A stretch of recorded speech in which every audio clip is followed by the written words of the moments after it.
At ang simula ng pelikulang Hyunju. Isang babaeng may photographic memory. Sinundan ng isang lalaki sa isang bus. She follows his every moment kapag si James. Isang profesional at napakatalino na kriminal. Dalubhasa sa pag-iwas sa mga sistema ng pagsubaybay. At walang putol na pag-alis ng mga high-risk na krimen. Kasama ang kanyang sariling dalubhasang koponan. Nabangga siya. Gayunpaman dahil si Yangjo ay abala sa pagsubaybay sa kanyang target. Hindi niya napapansin si James. Pagdating ng bus sa isang lokal na istasyon, lumabas ang lalaki at sinundan siya ni Yangjo. Habang naglalakad siya sa kalsada, nagkunwari siyang may kausap sa telepono. Pumasok ang lalaki sa isang restaurant. Habang si Yangjo naman ay sumusunod din sa kanyang kilos. Habang pinagmamasdan siya, nahuli si Yangjo sa akto. At galit na tanong ng lalaki. Bakit niya siya sinusundan mula sa subway? Bago pa makasagot si Yangjo, nagpakilala ang lalaki bilang Chief Detective Wang. Nadalubhasa sa pagsubaybay, upang makilala ang mga kriminal at pandaraya. Iniiwasan ng kanyang dibisyon ang pag-aresto sa mga kriminal. At eksklusibong nakatuon sa pagsunod sa kanila sa paligid.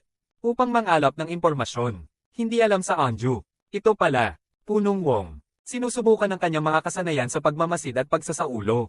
Bilang bahagi ng kanyang pakikipanayam sa trabaho. Samantala, pumunta si James sa malapit na gusali para mag-set up ng pagsabog. Kaya ganun, siya at ang kanyang koponan ay maaaring isagawa ang kanilang misyon. Nang pagnanakaw sa isang bangko, naghihintay siya ng perpektong timing para sa pagsikat ng araw. At pagnilaya ng CC, mga TV camera, sa sandaling maganap ang pagsabog. Ito ay nagiging distraction para sa mga pulis at bumbero. Nakatayo sa rooftop si James ang nagdidirekta sa kanya. Mga paggalaw ng koponan sa ibaba. At inutusan silang simulan ang misyon. Muntik nang mahuli ang team niya. Kapag ang isa sa mga lalaki ay naging matako. At nagpa siya na magnakaw ng mas maraming pera kaysa sa binalak. Kapag natapos na ng mga magnanakaw ang kanilang misyon, agad silang nag-drive palayo. Habang hinahabol sila ng mga pulis, isa pang kasabwat na driver ng truck, nakipagsagupaan sa mga sasakyan ng pulis. Tinutulungan ng kanyang mga kaibigan na tumakas. At nagawa ring makatakas sa eksena mismo. Pabalik sa restaurant, hiniling ni Chief Wong kay Yunjo na ay talye ang lahat ng napansin niya. At kabisado, habang pinagmamasdan siya nito, ibinigay ang kanyang photographic memory. Si Yunjo ay maayos na nagpaliwanag sa lahat ng kanyang nakita, mula sa bus hanggang sa restaurant. Ngunit huminto, kapag nagtanong ang pinuno tungkol sa pahayagan. Dala niya, sinusubukan ni Yangjo ang lahat para maalala ang nangyari. Matapos ihulog ng pinuno ang kanyang pahayagan. Ngunit tila hindi mabawi ang alaala. When Chief Wong encourages her to play the scenario. Muli, sa ulo niya, sa wakas ay naalala ni Yoonjo ang isang batang lalaki. Nakaupo sa tabi niya, kinuha ang dyaryo at dinala sa kanya. Nasiyahan ng pinuno sa resulta. Kaya sinabi niya kay Yoonjo na siya ay tinanggap sa kanyang dibisyon. Mamayang gabi, ang mga magnanakaw ay namamahagi ng kanilang bahagi ng pera. Pagdating ni James sa pinangyarihan, at brutal na sinasaktan ng taong si Kim. Namuntik na silang mahuli. Sinunog niya ang van sa kanya. Men ginamit para sa pagnanakaw. Na walang iniwan na bakas para sa investigasyon ng pulisya. Kinukuha ang kanyang bahagi. Pumunta si James sa kinaroroonan ng kanyang amo. Bumalik sa kanyang dibisyon. Punong Wong. Nalaman na ang pagnanakaw ay ganap na naisakatuparan. Na wala silang iniwan na bakas. Ang mga order ay staff upang tingnan ang bawat CCTV footage sa lugar. Ngunit walang pakinabang. Kahit na makahanap sila ng mga sospek, hindi nila malinaw na matukoy ang alinman sa mga magnanakaw. Dahil sa kanilang mga maskara, at ang kanilang kahusayan sa pagnanakaw sa bangko, at ang lugar ng kanyang amo. Nakakuha si James ng mga order para sa kanyang susunod na misyon. Upang pagnakawan ng mahalagang file mula sa isang accounting corporation. Pansamantala, Chief Wang sa kanyang team. Sa wakas, makita ang driver ng truck sa isang sulok na tindahan malapit sa bangko. Pagkatapos ay inutusan ng hepe ang kanyang mga tauhan na kunin ang kanyang buong detalye. Noon lang, dumating ang Hudyo na iyon sa lugar ng trabaho.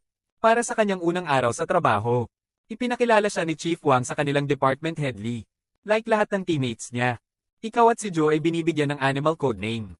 At, habang ang kanyang mga kagustuhan ay tumatakbo patungo sa marangal na tunog. Reindeer. Gusto ni Chief Wang na kunin niya ang pangalang Vic. Susunod, ipinakilala siya ni Chief Wong sa surveillance team.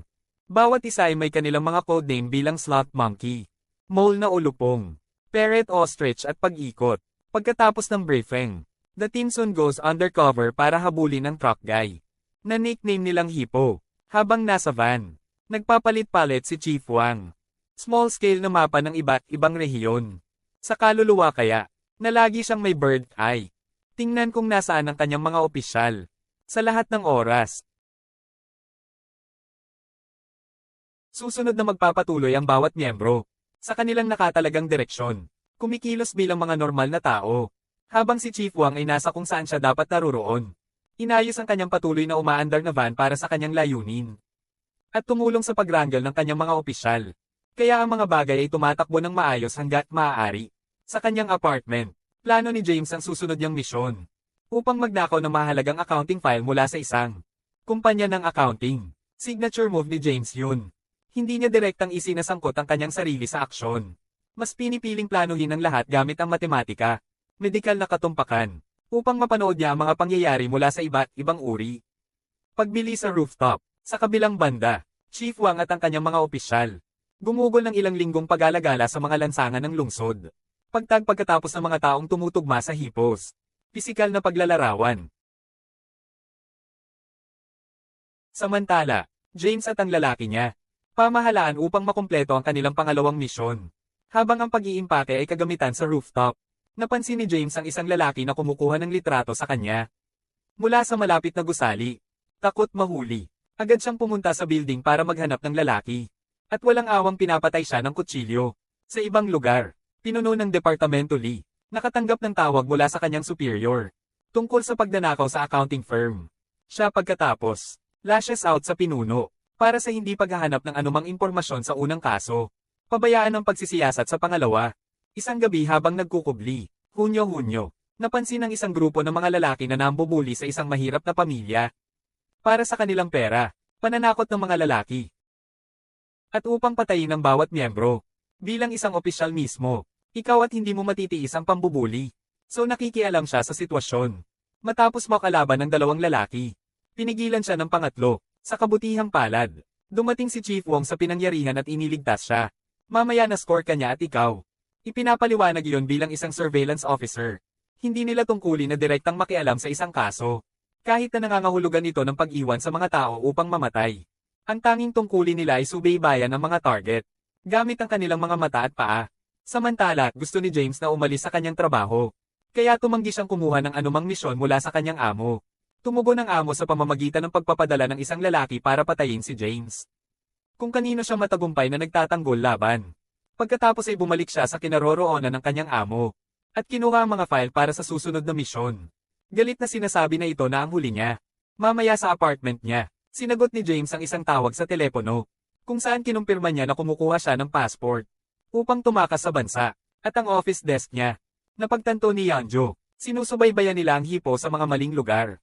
Pagkatapos ay ipinaalam niya ito sa pinuno. At agad na nagtago ang mga opisyal. Para maghanap ng hipo. Hindi nagtagal. On the spot siya at sumunod sa kanya. Para lamang magambala ng isang sakuna na naganap. Sa isang lokal na tindahan. Gayunpaman, hinawakan niya ito sa malapit na apartment. At sumunod pagkatapos. Pagkatapos kumpirmahin ng hipo sa apartment room. Inatasan ni Chief Wong si Squirrel na maglagay ng mga hidden camera. Sa labas ng hipo's apartment na matagumpay niyang ginagawa. Sa sumunod na eksena, pinangunahan ni James ang kanyang susunod at huling misyon. Para makalusot sa server room ng stock exchange. At software ng halaman. Gaya ng hiniling ng isang misteryosong broker. Nakuha niya ang IP address ng stock exchange. At inihatid ang plano sa kanyang kanang kamay. Sinusubaybayan ni Chief Wong at ng kanyang mga opisyal ang mga pag-uugali ng hipos. At matiyagang maghintay para sa anumang lead. Makukuha nila sa kanya. Tungkol sa kaso ng bank robbery. Ang pinuno ay tinawag ng pinuno ng departamento. Lee para imbestigahan ang pinangyarihan ng krimen. Kung saan pinatay ni James ang photographer. Pag-abot sa apartment ng photographer. Napagtanto ng pinuno na ang photographer ay isang pananagutan lamang. Pinatay. Sa maling pagpasok sa pangalawang misyon ni James. Alam niyang si James ang pinuno. Na nanunood sa kanyang mga tauhan na gumaganap ng trabaho mula sa rooftop. Isang gabi, Onju at Punong Wong. Rug sa hipos basura upang maghanap ng anumang palatandaan. Nakahanap sila ng mga punit na piraso ng Sudoku. Ngunit ang mga numero ay mali lahat. Pagkatapos mag-scan sa mga computer, natuklasan ng mga opisyal na ang mga numero ay talagang ang IP address para sa stock exchange. Sa susunod na araw, sinusundan ng mga opisyal ang hipo. At malaman na nakikipagkita siya sa kanyang mga kapwa magnanakaw. Upang pag-usapan ang susunod na misyon. Nakuha ng Squirrel na kunan sila ng larawan at ihak ang kanilang mga cam. Pagkuha ng pagkakakilanlan ng lahat ng 6 na kriminal. Maliban sa leader nila na si James. Sa pamamagitan ng kanilang mga cam. Department Head Lee at ang iba pa. Bumalik sa opisina subaybayan si James. At upang patayin ang bawat miyembro. Bilang isang opisyal mismo, ikaw at hindi mo matitiis ang pambubuli.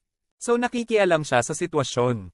Matapos makalaban ng dalawang lalaki, pinigilan siya ng pangatlo. Sa kabutihang palad, dumating si Chief Wong sa pinangyarihan at iniligtas siya. Mamaya na score ka niya at ikaw. Ipinapaliwanag iyon bilang isang surveillance officer. Hindi nila tungkulin na direktang makialam sa isang kaso. Kahit na nangangahulugan ito ng pag-iwan sa mga tao upang mamatay. Ang tanging tungkulin nila ay subaybayan ang mga target. Gamit ang kanilang mga mata at paa. Samantala, gusto ni James na umalis sa kanyang trabaho. Kaya tumanggi siyang kumuha ng anumang misyon mula sa kanyang amo. Tumugon ang amo sa pamamagitan ng pagpapadala ng isang lalaki para patayin si James. Kung kanino siya matagumpay na nagtatanggol laban. Pagkatapos ay bumalik siya sa kinaroroonan ng kanyang amo. At kinuha ang mga file para sa susunod na misyon. Galit na sinasabi na ito na ang huli niya. Mamaya sa apartment niya, sinagot ni James ang isang tawag sa telepono. Kung saan kinumpirma niya na kumukuha siya ng passport. Upang tumakas sa bansa. At ang office desk niya. Napagtanto ni Yanjo. Sinusubaybayan nila ang hipo sa mga maling lugar. Pagkatapos ay ipinaalam niya ito sa pinuno. At agad na nagtago ang mga opisyal. Para maghanap ng hipo. Hindi nagtagal. On-the-spot siya at sumunod sa kanya. Para lamang magambala ng isang sakuna na naganap. Sa isang lokal na tindahan. Gayunpaman, hinawakan niya ito sa malapit na apartment. At sumunod pagkatapos. Pagkatapos kumpirmahin ng hipo sa apartment room. Inatasan ni Chief Wong si Squirrel na maglagay ng mga hidden camera. Sa labas ng Hippo's apartment na matagumpay niyang ginagawa. Sa sumunod na eksena, pinangunahan ni James ang kanyang susunod at huling misyon. Para makalusot sa server room ng stock exchange. At software ng halaman. Gaya ng hiniling ng isang misteryosong broker. Nakuha niya ang IP address ng stock exchange. At inihatid ang plano sa kanyang kanang kamay.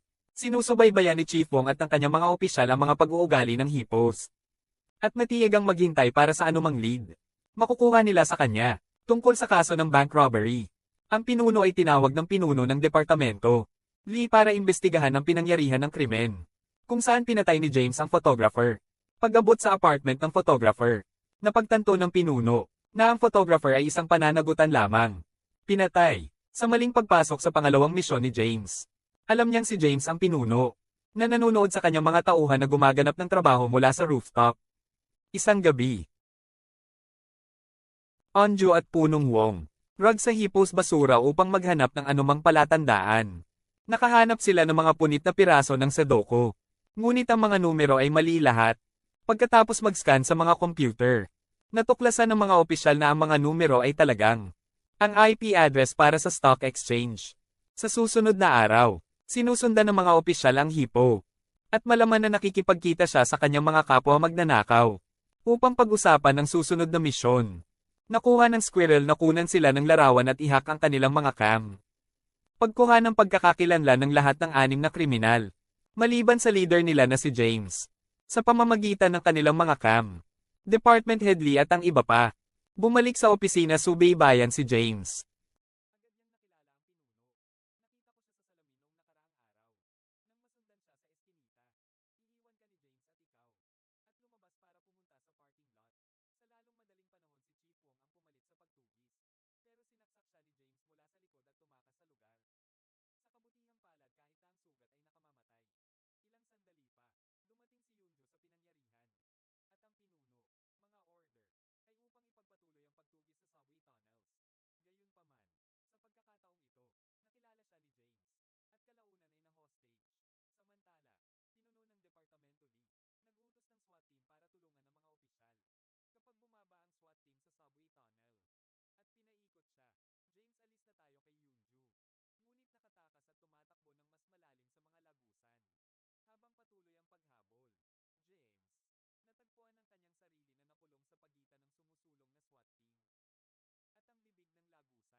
ng tagumpay. Ringwind gumuhit ng kanyang pagbibitiw. Kalaunan ay nagsuot ng formal na damit ang mga